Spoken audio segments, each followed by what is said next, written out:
World Series champions, welcome into sports, everybody. I'm Paul Vizella. The Dodgers and Blue Jays faced off in Game 7 of what can be considered one of the best World Series ever. Tonight was the sixth time in MLB history a World Series Game 7 was sent to extra innings, and the Dodgers came out on top. Miguel Rojas and Will Smith both cemented their names in baseball history. Rojas hit a game-tying home run in the 9th inning, and Will Smith gave them the lead in the 11th inning with a solo home run. Congrats to the back-to-back World Series champions, the first team to do so since the Yankees three-peat in 1998 through 2000. And we had plenty of local sports going on across the Imperial Valley today as 4 teams were taking the field in flag football playoffs. Let's hit those highlights. After finishing the season 8-3 in the last 11 games, Brawley earned a home matchup versus Ramona High School. With the game still knotted at 0, Tasia Mahia connects with Demi Cornejo across the middle. She gets free and makes her way to the outside for a big gain.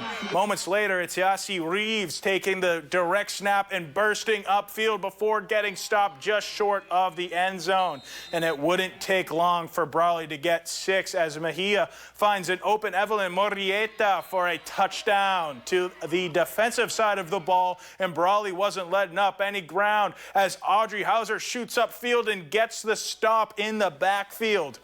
The Wildcats started the second quarter on the verge of another score, and with all the time in the world to find an open receiver, Mejia layers the pass to Inaya Montoya for another touchdown. The Wildcats run away with this one 40-0, and they will take on the winner of Calexico and the Academy of Our Lady of Peace, which takes us to our next matchup in Calexico. The first seed Bulldogs down 20-13 with possession and 3 minutes to go in the game, and Giovanna Ortiz gets the drive going with a quick pass to Mia Gasolum. Shortly after, it's Ortiz to Lisbeth Ortiz, who's looking for the double pass but decides to scramble to keep the ball moving downfield, and the Bulldogs would finally get the downfield shot they are looking for as Ortiz squared makes another connection for a massive gain. A few plays later, they connect once again, and this time there's only one person to beat, but the Pilots make a terrific stop on the play. Calexico continues its drive with one final chance on 4th and goal, and Ortiz has no time to get downfield, forcing the dump off, and the Bulldogs come up just short of a score. A terrific regular season comes crashing down in the first round of the playoffs as Calexico falls 20-13. The Pilots move on to play the Brawley Wildcats. After a first-round bye, the number 3 Tigers played host to Claremont.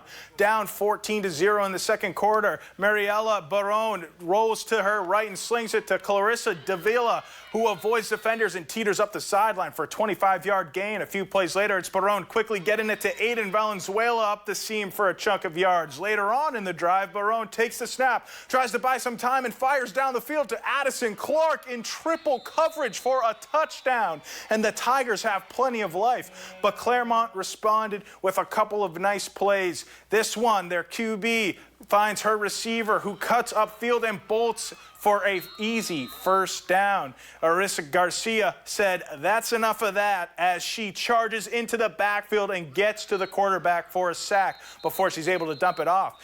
Imperial manages to lock down on defense and come back for a 26-20 victory. They will host the 10-seed San Marcos on Tuesday in the semifinals. And the Vincent Memorial Scots were also in action today. They came out on top in a shootout against Granite Hills 39-33. They will travel to Poway High School on Tuesday in the Division II semifinals. With that being said, that's all the time we have in sports.